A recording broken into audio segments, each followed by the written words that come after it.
Konnan sued me inside a wrestling company. Let me lay the context of this down. I was in TNA, and Konnan was there working with Road Dogg and Ron Killings, and they had some kind of a name, but we put them together as a threesome, and then that broke up, as it usually does. And we were syndicating our show, and we assigned, I didn't, they assigned Konnan to join the Spanish commentary team. So he was on commentary. So, and then it got to a point, then Konnan started having troubles with his hip, or health troubles, and he had to have this surgery and this operation. And then he was into it with Dixie Carter about who was going to pay for it. He said he got hurt in our ring, and I never understood it. So if I'm not involved in it, I'm going to stay outside that circle. And I did as long as I could, till I finally got handed papers one day, and Konnan wasn't there. I got handed papers, and it was lawsuit papers, and he was suing me, like as a part of a group. And he sued TNA, and he sued Dixie Carter, and he sued Jeff Jarrett, and he sued Terry Taylor. For what reason, I have no idea, because he was the head of talent relations in TNA, and he sued me. And I'm wondering, what is he suing me for? So, and then they called me when they said, well, we need to take a deposition with you. I said, about what? He said, about the Konnan lawsuit. I said, I don't know what he's suing for. I really didn't. So I go down there and I sit down with 2 or 3 lawyers, and it's big, long table. It's a conference table. And I sit on one end and they sat on the other. And I went, well, this is kind of telling. So they asked me about all these questions about Konnan. And I said, what is he suing you for? He said, he's suing you for some stuff. I don't know what. But he said, I badmouthed him, and I had give him drugs. I'd sold him drugs. I said, what? They said, yeah, you sold him pain pills. I said, what? Now, let me make this clear. You know, after you bump around this ring for 20, 25 years, you have aches and pains. I've had knee surgery. I need back surgery now. So in order to avoid that, I take pain pills, and they're prescribed by a doctor, because pain pills are there for a reason. So he said he was dying one day, and he wanted a pain pill from me. I said, I don't have a pain pill. He said, yeah, I know you do. I said, no, I don't. So he said to get him in the lawsuit, he had to say that I had sold him pills on the premises of Universal, which is against rules, I'm sure. So that's what they wanted to know. Of course, I denied it because it wasn't true.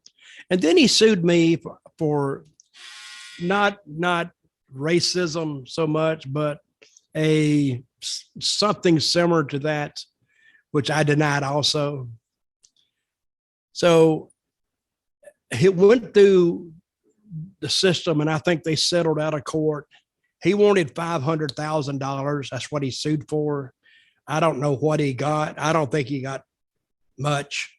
He may have got 50, I guess. I don't know what he got, but it's more than what he had. So one day, and he says in that thing that you just read there, that he called me up and apologized. He did that. He said that I called him up and apologized. I didn't call him up and apologize. He called me and he went, yo, Dutch, yo, man. Yeah, I always liked you, man. You was always cool with me, man. Yo. And he said, I had to sue you, man, because I guess he had to sue me to make it look real, I guess. So, but since that day, I've never talked to him. He's sent me messages that he would like to interview me on his podcast. I have nothing to say to him, because if another wrestler will sue you over some made up stuff just to make part of his suit more believable, then I have nothing to talk to him about. And I've never talked to him since. I never got it why he did it, but and I had something to say. It kind of briefly escaped me, but oh yeah, when I was doing the deposition, they asked me did I take pain pills? I said yeah. They said how long you been taking them? I said a long time. And they said why? I said I got pain. That's why, and it's prescribed by a doctor, so it's not illegal. Now it would have been illegal for me to sell him pills, but I'm not going to do that. And they asked me, he says, have you ever taken steroids? Which was an odd question because steroids had never come up before, not in the suit or anything. And I told the lawyer, I said, yeah, I've taken steroids before. And I says, but nobody ever told me that you got to go to the gym and actually work out with them too. I said, hell, when I took them, I just got fat. So they started laughing, but I never heard anything about it. And you know, Konnan can do what he wants to do, and about the racism, I'm about fed up to hear with any claims of racism at all. Because you know it's okay for Konnan to come south and call everybody rednecks and damn half breeds and all this stuff, and he's talking about white people. And I don't know what he said I did against him because I worked in Puerto Rico for like 8 years.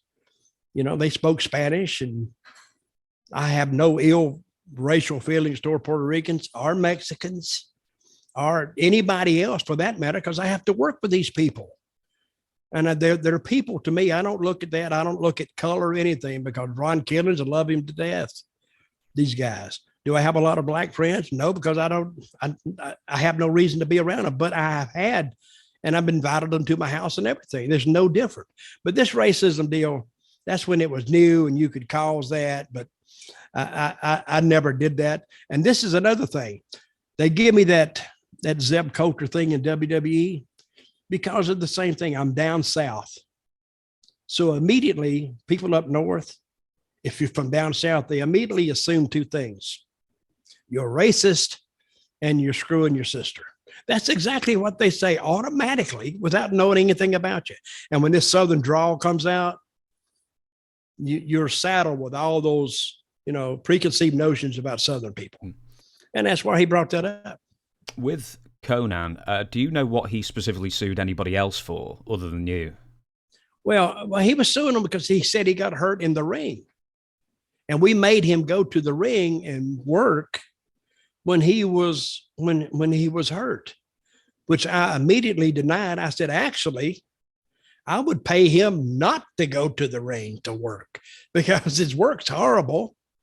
I mean, he had a good gimmick and he was over in Mexico at one time, really, really over, a really big star. And they liked him down there.